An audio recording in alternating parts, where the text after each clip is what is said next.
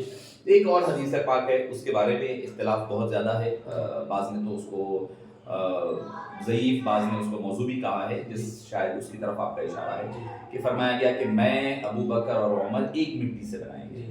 یہ ایک روایت ہے جس کے بارے میں اختلاف ہے محدثین کے نزدیک، تو عجب بات نہیں ہے یہ۔ تو اگر میں نے پہلے جو توضیحاً جو بات کہی ہے ریاض الجنہ کے حوالے سے، تو اس میں انکار نہیں ہے کہ اللہ تعالیٰ نے ان کا خمیر جنت کی مٹیوں میں سے، وہ بھی نورانیت والی مٹی سے لے کر کے بنایا ہوا ہے۔ سبحان اللہ، سبحان اللہ۔ آئیے ہم اس سیشن کے سیکنڈ کوشچن کی طرف بڑھتے ہیں۔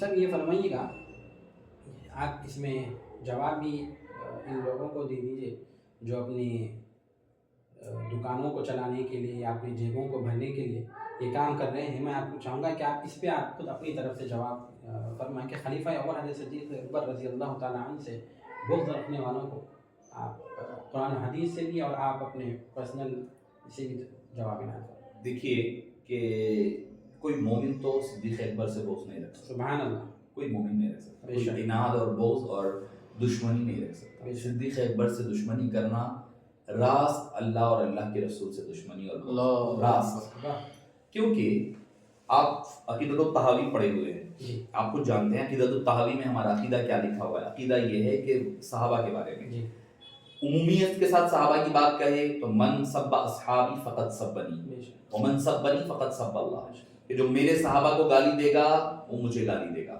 جو مجھے گالی دے گا وہ اللہ کو گالی دے گا۔ ایک تو یہ عام ہے، عام حکم ہے۔ اب رہی بات خاص کی کہ عقیدۃ الطحاوی میں ایک عقیدہ جو اہل سنت والجماعت کا ہے، جس کو ہر مدارس میں پڑھا جاتا ہے، پڑھ سکتے ہیں آپ، بڑی کتابیں بات کی ہے، نصفی وغیرہ بات، میں عقیدۃ الطحاوی ایک بنیادی کتاب کی بات کہہ رہا ہوں۔ اس میں لکھا ہے کہ وہ صحابی جن کا ذکر یقینی طور پر قرآن کریم میں آیا ہے، ان کے بارے میں لب کشائی کرنا، ان کی، یا جیسے سیدنا صدیق اکبر کی صحابیت قرآن سے ثابت ہے، اذ قال لصاحبہ، اگر ان کی صحابیت پہ سوال اٹھانا آدمی کو کافر بنا دیتا ہے، سیدھا مطلق بغیر کوئی فتوے کے ڈائریکٹلی کافر ہوتا ہے۔ بی بی عائشہ رضی اللہ عنہا کی عفت و طہارت پر کوئی اگر انگلی اٹھائے ڈائریکٹلی کافر ہو جائے گا۔ حضرت زید جن کا نام قرآن میں فلما قضى زید منها، ان کا انکار کرے وہ آدمی کافر ہو جائے گا۔ تو یہ تو ہمارے عقیدے کا حصہ ہے کہ جن کا ذکر یقینی طور پر قرآن کریم کا حصہ ہے، اس حصے کے بارے میں آپ زبان درازی کرے، آدمی راست کافر ہوتا ہے، کیونکہ قرآن کا انکار ہے۔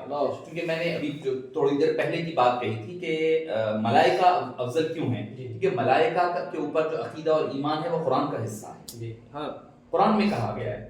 تو انسان کی بشریت افضلیت کے بارے میں جو ہے عام لوگوں کی، انسانوں کی، اس کے بارے میں تو قرآن میں نہیں ہے، کیونکہ قرآن نص اول ہے۔ جب اس میں حضرت صدیق اکبر کا جا بجا صحابیت، تو کسی نے انکار نہیں کیا ان کی صحابیت کا۔ اگر کسی کی صحابیت کا اگر قرآن اعتراف کرتا ہے تو سوائے صدیق اکبر کی کسی کی صحابیت کا اعتراف، تنہا صدیق اکبر کی صحابیت کا ذکر قرآن کریم ہے۔ دوسروں کے اپنے فضائل ہیں، اس سے میں انکار نہیں کر رہا ہوں، بات چونکہ میری عادت ہے کہ جب بات گفتگو جس عنوان پر، جس گفتگو جس موقع پر ہو، ٹاپک پر ہو، اسی پر کی جائے۔ تو صدیق اکبر رضی اللہ عنہ اذ قال لصاحبہ لا تحزن ان اللہ معنا، حبیب پاک صلی اللہ علیہ وسلم خود فرما رہے ہیں اگر کوئی، میں کسی کو اپنا دوست بناتا، میں نے تو اللہ کو اپنا دوست بنا لیا ہے، اگر میں کسی کو دوست بناتا تو صدیق اکبر کو بناتا، صدیق اکبر کو بناتا۔ تو بے شمار آپ سے بغض اب آپ سے بغض رکھنا کیا ہے؟ اللہ سے بغض ہوگا، اللہ کے رسول سے بغض ہوگا، قرآن کریم سے بغض ہوگا۔ آدمی کے ایمان کا اعتبار ہی کیا ہوگا؟ آدمی کے ایمان کا اعتبار ہی کیا ہوگا؟ اور میں نے کہا نا کہ مومن کیا ہے، وہ کون ہے؟ کوئی ایک شاعر ہے کہ نام آنے سے ابو بکر و عمر کا لب پر تو بگڑتا ہے، وہ تو پہلو میں سلائے ہوئے۔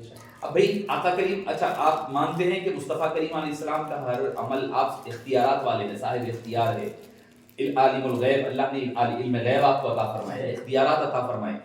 اگر نعوذ باللہ من ذالک جو لوگ، ویسے تو اہل سنت والجماعت میں نے سمجھتا کہ اللہ ماشاء اللہ اگر کوئی ہو تو ہو، چونکہ دوسرے جو طبقات ہے جو دوسرے عنوانات کے تحت ہوں گا، اختلاف ہو سکتا ہے، مگر جو اہل سنت والجماعت کہتے ہیں وہ صدیق اکبر رضی اللہ عنہ کے بارے میں ان کا کسی کا اختلاف نہیں ہے، بلکہ اہل تشیع شیعہ حضرات وغیرہ ہے، ان حضرات کا صدیق اکبر سے اعتراض ہوتا ہے۔ اب اعتراض اگر ان کا ہے تو ذرا یہ دیکھنا ہوگا کہ حبیب پاک اپنے پہلو میں جس کو سلا رہے ہیں کیا اس کو کوئی ایسی معمولی شخصیت ہو سکتی ہے؟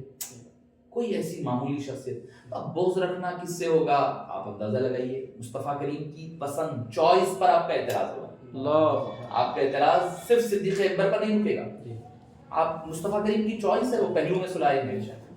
باضابطہ ایک روایت تو ٹھیک ہے اعتراض ہوگا روایت کے اعتبار سے، مگر کہ جب ان کا جنازہ رکھا گیا، کہا گیا کہ اگر میں مر جاؤں تو ذرا جنازہ رکھا جائے. جب رکھا گیا تو کہا گیا کہ حبیب کو حبیب کے پاس پہنچاؤ.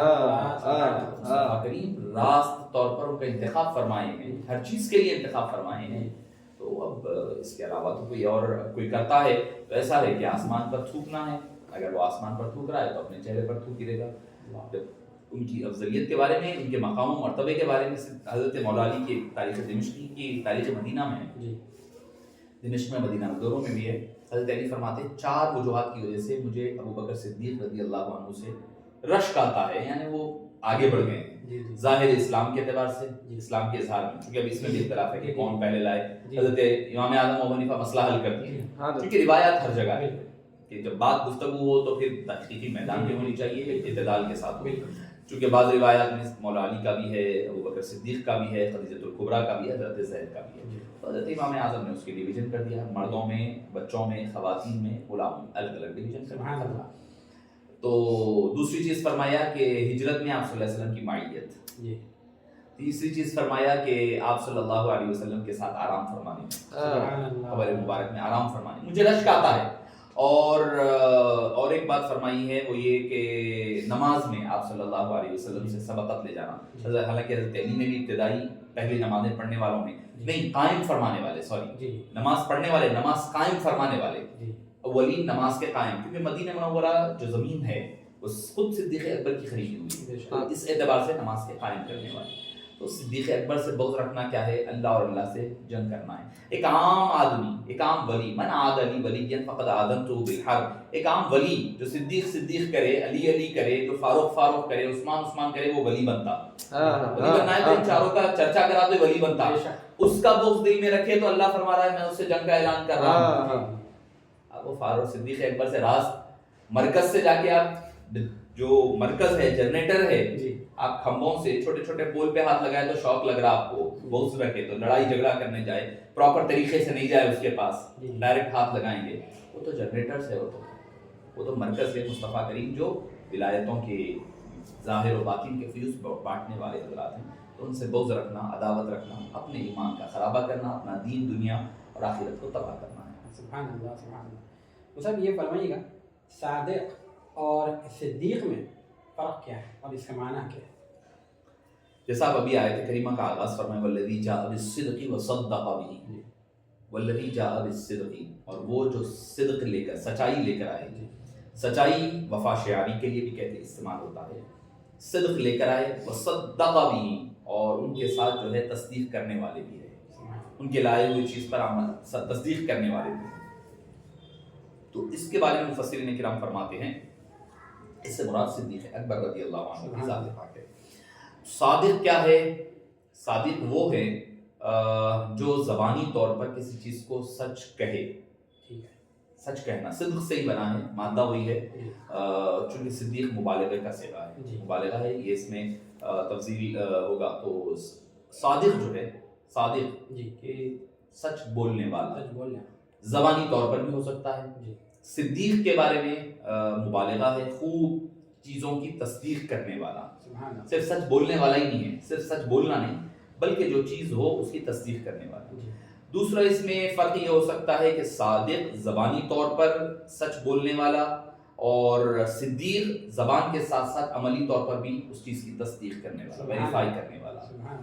اور صادق جو ہے، جو چیز احکام ہے سامنے نظر آ رہے، شریعت مطہرہ جو ہے سامنے دیکھ کر کہے یہ سچ ہے، قرآن ہے، حدیث ہے، وغیرہ وغیرہ، سچ کہنے والا. صدیق وہ ہے جو ان کی زبان سے نکل جائے تو خدا اس کو شریعت بنا دے. سبحان اللہ. صادق وہ جو شریعت ہے اس کے مطابق چلنے والے. میں ایک ذوق کی بات کے طور پر کہہ رہا ہوں، صدیق وہ جو کہہ دے. کئی مرتبہ ہو ہے صدیق اکبر نے کوئی مشورہ دیا، کوئی بات کہی، اللہ تعالیٰ نے ان کی زبان کے مطابق احکام نافذ فرمائے، احکام نازل فرما دیے. اللہ کا شکر ہے، جیسے فیروز صاحب نے کہا کہ ہم نقشبندی ہے تو ہمیں جو سلسلہ ملا ہے اس میں صدیق بھی ہے، ہمارے پاس صادق بھی ہے، سبحان اللہ صدیق اکبر بھی ہے، جعفر صادق بھی ہے، سبحان اللہ اور الحمدللہ اور اتفاق سے دونوں کا حضرت امام جعفر صادق فرماتے ہیں ولدنی ابو بکر مرتین، مجھے ابو بکر نے 2 مرتبہ تولد کیا ہے، کیونکہ آپ کے والد کی طرف سے بھی جو سلسلہ جا رہا، والدہ آپ کی جو والدہ ہے وہ بھی صدیق اکبر کی اولاد میں سے ہیں، حضرت ام فروا سے ہوتے ہوئے چل رہا ہے، ادھر جو ہے آپ کا جو ننیال ہے وہ بھی جو ہے سیدنا صدیق اکبر رضی اللہ عنہ امام محمد وغیرہ سے ہوتا ہوا آ رہا ہے، اسی لیے فرماتے ولدنی ابو بکر مرتین، صدیق اکبر جو ہے رضی اللہ عنہ کے ساتھ جو نسبتیں ہیں وہ صدیق اکبر کی بھی نسبتیں ہیں، صادق جعفر صادق کی بھی ہے۔ اب اس میں یہ نہ کوئی یہ نہ سمجھے کہ میں جو صادق اور صدیق کی جو بات کہہ رہا تھا کمپیریزن، اس سے مراد امام جعفر صادق نہیں ہے، بلکہ ایک عام لفظ تھا صادق اور صدیق کا، ان دونوں کی وضاحتیں ہو رہی تھی، اس میں مقام و مرتبہ صدیق اکبر رضی اللہ عنہ کا واضح کرنا مقصود رہا ہے۔ سبحان اللہ سبحان اللہ۔ آئیے ہم اس سوال کے سیکنڈ لاسٹ کوشچن کی طرف پڑھتے ہیں۔ صاحب قرآن اور صاحب قرآن کی زبانی حضرت ابو بکر صدیق رضی اللہ تعالیٰ عنہ کے فضائل۔ دیکھیے جیسے کہ ایک تو پہلی بات یہ ہے کہ جیسے میں نے کہا والذی جاء بالصدق، قرآن نے کہا ہے، دوسری چیز ان کی صحابیت، صرف تنہا ابو بکر صدیق کی صحابیت قرآن اکنالج کرتا ہے اور قرآن تصدیق کرتا ہے کہ صحابی ایسا نہیں کہ وہ ایک ہی ہے، نہیں، مگر جن کی صحابیت کا اذ قال لصاحبہ لا تحزن ان اللہ معنا، اور کیا خوبصورت انداز ہے قرآن کا، اللہ اکبر کبیرہ۔ آپ دیکھیے کہ حضرت موسیٰ علیہ السلام گفتگو کر رہے ہیں اپنی قوم سے، جس میں حضرت ہارون بھی شامل ہے، سب ہے۔ حضرت موسیٰ فرما رہے ہیں ان معی ربی سیہدین، میرے ساتھ میرا رب ہے، سیہدین وہ ہدایت دے گا، ضرور بضرور تمہیں راستہ نکالے گا، راستہ دکھائے گا سمندر کراس کرنے کے لیے، ان معی ربی، میرے ساتھ ہے میرا رب فرمایا، مگر یہاں پر لفظ ہے ان اللہ معنا، اس کو کہتے ہیں مراقب معیت، معیت یعنی جب فنا ہو جاتی ہے نا شخصیت کسی ذات میں پھر بقا ملتی ہے۔ ایک کوئلہ ہے، کوئلے کو آپ جو ہے آگ میں ڈالیں، جلے گا جلے گا جلے گا، جلنے کے بعد، جلنے سے پہلے کوئلے کا نام تھا، کوئلے کی پہچان تھی، کوئلے کی کا کلر تھا، ایک اس کی آئیڈینٹی تھی، جب وہ آگ میں گیا ختم ہو گئی آئیڈینٹی، نام ختم، کلر ختم، رنگ ختم، شخصیت ختم، ذات ختم، سب مٹ گیا۔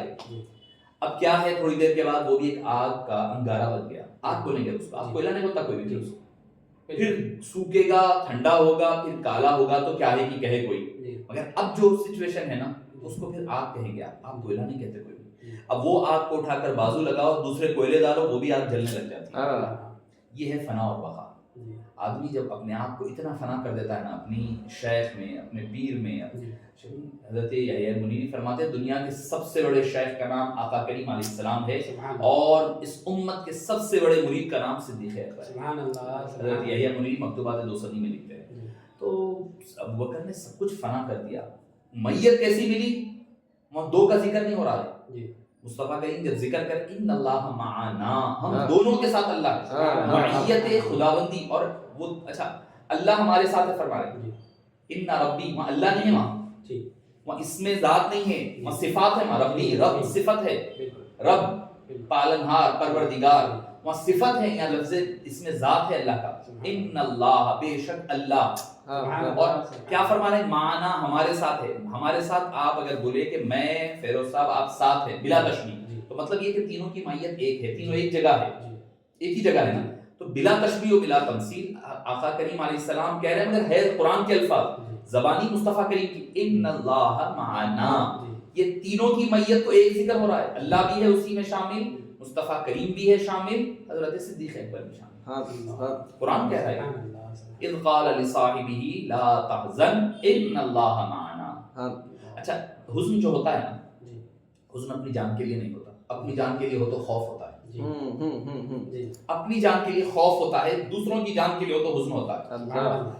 صدیق اکبر کو اپنی جان کا خوف نہیں تھا، خوف اور رنج تھا، حزن تھا تو مصطفیٰ کریم کے حوالے سے تھا، لا تحزن ان اللہ معنا فانزل اللہ سکینتہ علیہ وایدہ بجنود اللہ، پوری تفصیل آیت آپ کو قرآن اذ الا تنصروا فقد نصرہ اللہ، اللہ نے ضرور آپ کی مدد، اذ یقول لصاحبہ، جب وہ فرما رہے تھے اپنے صاحب سے، جس کی صحابیت قرآن ذکر کرے۔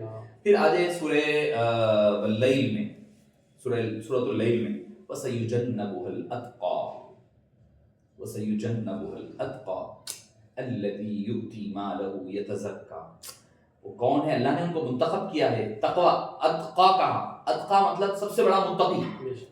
اتقا اس میں تفضیل ہے, متقی کا اس میں تفضیل بن رہا ہے. وہ اتقا اس سے بڑا کوئی فارم نہیں ہوتا عربی زبان میں, سپرلیٹو ڈگری ہے.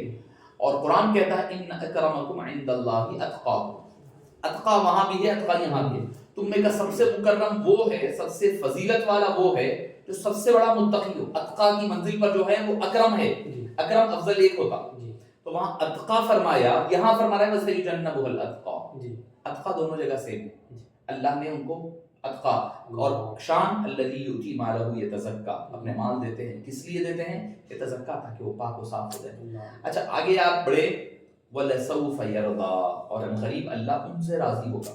اب یہ مقام جو معیت محمدی جو نصیب ہو رہی ہے نا, ذرا دیکھیں آپ, مرید کا ذکر سورہ واللیل میں, پیر کا ذکر آپ مرید یعنی صحابی صدیق اکبر کا ذکر سورہ واللیل کے آخر میں. اب پیر کا آقا کریم کا ذکر ہو رہا ہے سورہ والضحیٰ کے ابتدا میں. وَلَسَوْفَ يُعْطِيكَ رَبُّكَ فَتَرْضَىٰ. رضا دیکھیے, وہاں بھی رضا ہے یہاں بھی رضا ہے. یعنی مرید کو رضا عطا ہوئی ہے مصطفیٰ کریم کے صدقے میں. اور فرمانے پہلے مرید کا ذکر کر کر آقا کریم علیہ السلام کا ذکر, یعنی واللیل میں ادھر ذکر ہو رہا ہے, ادھر والضحیٰ میں مصطفیٰ کریم علیہ السلام کا ذکر خیر ہو رہا ہے. اور کئی بے شمار آیتیں ہیں, بے شمار قرآن کی آیتیں. اگر میں کہوں تو میں نے کہا نا گفتگو ختم نہیں ہو سکتی ہے. جیسے آپ کہہ رہے ہیں کہ آپ کا فیوریٹ ٹاپک ہے, یقیناً میرا بھی بہت فیوریٹ ٹاپک ہے صدیق اکبر رضی اللہ عنہ پر. کئی میں نے اس پر خطابات ہوئے ہیں, کیا ہوں. آپ نے جیسے کہا نا اشعار ہے, وہ اشعار بھی ایسے ہوتے ہیں کہ بس اپنی طرف سے کوئی کمال نہیں ہوتا, بس وہ اللہ کا فضل ہو گیا, مصطفیٰ کریم علیہ السلام کی عطا ہوتی ہے تو لکھے جاتے ہیں. کوئی میں ویسے شاعر ہوں نہیں. مجھے کہا گیا تھا کہ فلان مشاعرے میں آپ نے, تو میں نے کہا میں شاعر ہوں نہیں, کہ میں شاعر رجسٹرڈ ایسا شاعر ہوں نہیں میں کہ شاعری کرتا ہوں, نہیں, بس کرم ہوتا ہے, بس وہ کرم کی بات ہوتی ہے. اب رہی بات احادیث میں, بے شمار احادیث طیبہ ہے جس میں مصطفیٰ کریم علیہ السلام نے حضرت سیدنا صدیق اکبر رضی اللہ عنہ کی شان اور ان کی عظمت کو سبھی کے سامنے بیان فرمایا ہے, سبھی کے سامنے. ایک مرتبہ حضرت سیدتنا بی بی عائشہ رضی اللہ عنہ نے پوچھا کہ بجان آسمان میں جتنے تارے ہیں اتنی کسی کی نیکیاں ہیں؟ آقا کریم علیہ السلام نے فرمایا کہ ہاں, میری امت میں عمر کی نیکیاں ہیں, عمر کی نیکیاں ہیں. تو تھوڑا ذرا وہ ملول ہونے لگی کہ وہ سمجھ لیں میرے والد کا ذکر ہوتا. آقا کریم علیہ السلام نے فرمایا, کچھ میرے والد فرمانے لگے ان سب کی ساری امت کی نیکیاں ایک پلڑے میں ڈال دی جائے اور ابو بکر صدیق کی ایک نیکی ایک پلڑے میں ڈال دی جائے تو ابو بکر کی نیکی عطا. حضرت عمر فرماتے تھے اے ابو بکر میری دن کی تمام نیکیاں لے لو, میری رات کی تمام عبادتیں لے لو, لے کر وہ ایک رات غار ثور میں جو آپ نے خدمت کی نا وہ مجھے دے دو بس. اللہ. فاروق اعظم کا عقیدہ کیا ہے؟ نیکیاں, عبادتیں, نماز, تقوی, طہارت, پرہیزگاری, زکوٰۃ سب مل کر کے بھی مصطفیٰ کریم کی خدمت کے آگے سب قربان. لٹانے بھائی وہ نقصان کا سودا تھوڑا ہی کریں گے, نفع والا سودا کرنے والے لوگ تھے, ان کو پتا ہے اس کی اہمیت اور امپورٹنس کیا ہے. تو اسی لیے فاروق اعظم فرمایا کرتے ہیں پوری نیکیاں لے لو, وہ ایک رات جو آپ نے مصطفیٰ کریم کی خدمت کی ہے نا رات کی, وہ دے دیا کریں. سبحان اللہ, سبحان اللہ. آئیے ہم اس سوال کے اس سیشن کے لاسٹ سوال کی طرف ہم بڑھتے ہیں. صاحب آپ نے فرمایا کہ صدیق اکبر کو جو صحابی نہ مانے وہ کافر ہوتا ہے, اور نص قطعی اس میں یہ آیت سے ثابت ہے. تو نص قطعی کس کو کہتے ہیں اور اس سے کفر کیسا ثابت ہوتا ہے؟ دیکھیے کہ نص قطعی یعنی جس کی قطعی وہ نص یعنی قرآن و حدیث میں ایسے قرآن کی آیت کریمہ ہو جائے یا حدیث پاک صراحتاً آ جائے جس کا نص قطعی اس کو کہا جاتا ہے جس کا انکار نہیں کیا جا سکتا, جس کا انکار ناممکن ہو. اب جیسے کہ مثال کے طور پہ حضرت ابراہیم علیہ السلام, مثال دے رہا ہوں کہ ان کا ذکر بحیثیت نبی قرآن میں آیا ہے. اب کوئی انکار نہیں کر سکتا, ان کا نام نبی نہیں ہے, کوئی انکار نہیں. اگر کوئی انکار کرے گا تو کافر ہو جائے گا. تو اس کو کہا جاتا ہے نص قطعی, کہ قطعی طور پر جس جو نصوص قرآنی اور احادیث میں بھی ہے کچھ ایسی چیزیں ہیں جو صحیح حدیث میں کوئی بات اگر واضح ہو جائے, کوئی بات ثابت ہو جائے اور جس کا انکار ممکن نہیں ہے, حدیث تواتر وغیرہ ہوتی ہے, اگر وہ درجے کی حدیث ہے تو پھر وہ نص قطعی کا درجہ رکھتی ہے, نص قطعی تب بنا کرتی ہے. اب رہی بات صدیق اکبر رضی اللہ عنہ, جب قرآن ہی ہمارے سامنے ہے پھر اور کوئی حدیث تو دوسرے نمبر پر آئے گی. اور اس میں بھی اجماع صحابہ ہے. جی اجماع صحابہ کا درجہ قرآن کریم کے درجے میں ہوتا ہے, حکم کے درجے میں ہوتا ہے. اور اگر صحیح حدیث ہے تو متواتر ہے تو پھر وہ بھی جو ہے قرآن کریم کے برابر ہو جائے. قرآن کریم کے برابر کیا, حکم کے اعتبار سے, حکم کے اعتبار سے. اور اس کے مخالف اگر کوئی حکم لانا ہے تو پھر اتنی اسٹرانگ حدیث لانا پڑے گا, اتنی. جیسے ایک مثال دیتا ہوں میں آپ کو, قرآن کریم کہہ رہا ہے کہ اذا قمتم الى الصلاة فاغسلوا وجوهكم وايديكم الى المرافق وامسحوا برؤوسكم وارجلكم الى الكعبين. جب تم نماز پڑھنے کے لیے نماز کے قریب جاؤ تو وضو کرو, چہرہ دھو, ہاتھ دھو, مسح کرو اور پیروں کو دھو. وہ ارجلکم یعنی فاغسلوا ارجلکم ہے, وہ معنی واو عاطفہ ہے. تو وہاں پر حکم دیا جا رہا ہے پیر دھویا جائے. اب پیر دھونا یہ نص قطعی سے ثابت ہے, حکم ہے قرآن کا. اب جو ہے اس کا حکم کہ اگر آپ مختلف ہے, مثال کے طور پر خف پہنتے آپ, قرآن میں خف کا حکم نہیں ہے, قرآن میں تو پیر دھو ہے. اب اس کے لیے آپ کو حدیث متواتر ہونی پڑے گی جو لا کر کے پیر دھونے کے حکم کے برابر کوئی ایسا شے ہو. یعنی خف پہن رہے ہیں آپ چمڑے کے, خف پہن کر آپ مسح کر رہے ہیں تو اتنے لیول کی حدیث لانا پڑے گا, برابری, حکم کے برابری یا حکم کے امینڈمنٹ کے لیے. اب جو حضرات اس پہ ساکس پہ مسح کر لیتے ہیں, نیلون وغیرہ یہ ساکس پہ, ان کو چاہیے کہ اتنی اسٹرانگ حدیث لائے پہلے. جو حدیث وہ پیش کرتے ہیں وہ حدیث خود ضعیف ہے, وہ حکم سے, وہ ضعیف حدیث سے لا کر کے آپ قرآن کا درجہ نہیں توڑ سکتے. وہ بھی کپڑے کے بارے میں, وہ بھی دبیس کپڑے کی بات ہو رہی ہے, یہ نیلون کے ساکس کی بات کرتے ہیں. تو ایک سمجھانے کے لیے آپ کو ایک نص قطعی کا جو موازنہ ہوتا ہے حدیثوں میں, تو حدیث بھی پھر اس درجے کی, اعلیٰ درجے کی ہونا, ورنہ تو قرآن کریم سے جو چیز ثابت ہوتی ہے اس سے ہم نص قطعی کہتے ہیں, اس کا انکار آدمی کو کافر بنا دیتا ہے. اللہ اکبر. آئیے تمام سوالات مکمل ہو چکے اور ہمارا یہ سیکنڈ پارٹ جو مصعب کے ساتھ ہوا, الحمدللہ مصعب نے ہر سوال کو اور جس ہر جواب جو آپ نے ہمیں عطا فرمایا وہ قرآن و حدیث کی روشنی میں آپ نے ہمیں عطا فرمایا. اس لیے میں کہتا ہوں کہ اہل سنت والجماعت کے علماء اکرام ہوں یا اہل سنت والجماعت کے محدثین ہوں, مفسرین ہوں, محققین ہوں, جو کوئی بھی ہو, کوئی ایسا ہماری ایسی جماعت میں آپ کو نہیں ملے گا جو کسی صحابی کی شان میں غلو کر کسی صحابی کی شان میں کمی کر دیتا ہے, ایسا نہیں ہوتا. اور ہم جمعے میں بھی کہا تھا کہ اگر اہل سنت والجماعت کے پاس ایسے ہمارے پاس علماء اکرام ہیں جو مناظرہ کر سکتے ہیں, جو ہر چیز کر سکتے ہیں, اسی لیے ہمارے ہی سامنے آ کر ہمارے ہی سامنے یہ بات کہنا مناسب نہیں ہے کہ یہ صحابی نہیں, وہ صحابی نہیں, ان کی محبت زیادہ, ان کی محبت کم. الحمدللہ مصعب نے ہر سوال کا جواب بڑی ہی بخوبی انداز میں ہمیں عطا فرمایا. مصعب اللہ تبارک و تعالیٰ سے دعا ہے کہ اللہ آپ کے علم میں, عمر میں, رزق میں اللہ برکتیں عطا فرمائیں, آپ کو اور اہل خانہ کو, اور اللہ جو ہے زمین آسمان کی ہر بلا سے محفوظ اور زمین کی ہر مصیبت سے آپ کو محفوظ فرمائیں.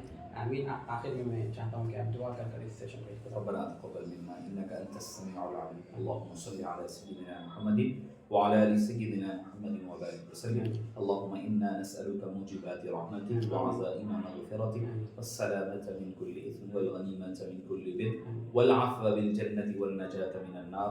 اللهم اجعل جمعنا هذا جمعا مرحوما ولا تجعل منا شقيا ولا محروما.